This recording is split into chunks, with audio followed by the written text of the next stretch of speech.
We will make a really big fire tonight, and so what will happen eventually, some of the wood will start breaking as it burns, and I will have to use the different tools that we have just to keep the fire nice and tight together to generate that really lots of heat.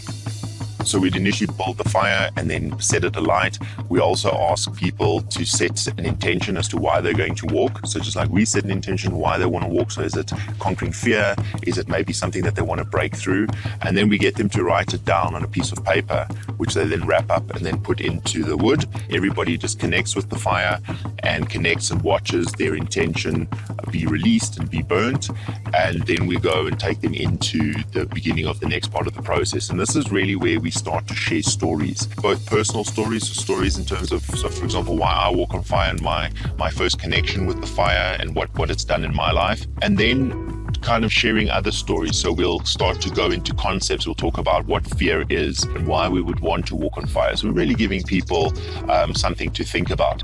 And as we were talking about the state that you're in when you walk on the fire, so this is something very important to know, is that you cannot be intoxicated in any way. So you have to be of a completely sober mind, because what you're going to be doing is you're going to go deep within yourself, within your own mind, and go and search for that power to overcome what is almost, what we assume to be natural. And for that, we need our full faculties present.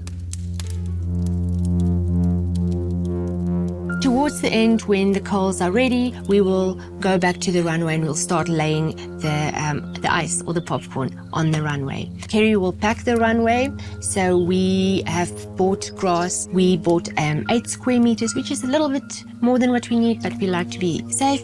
So we will lay the runway straight or slightly curved, depending on the area where we're going to walk. Once he's laid the runway, I will go and make sure that it's even, that there are no gaps or holes or anything sticking out. And this is all to keep, to keep the walkers safe and just to make sure that everyone is going to have a very good experience with this. So the process we would take people through beyond that is we would get everybody to stand up, we would get everybody to take their shoes off, and then we will get them to visualize walking across the fire. So we'll get everybody to close their eyes and imagine standing at the front of the fire and comfortably, not running, not at a fast pace, but just gently and slowly, just taking one step after the next, walking across the fire, and then getting to the other end and actually celebrating. Now, why is celebration such an important component? Well, because firstly, you've just walked across fire, so you should celebrate.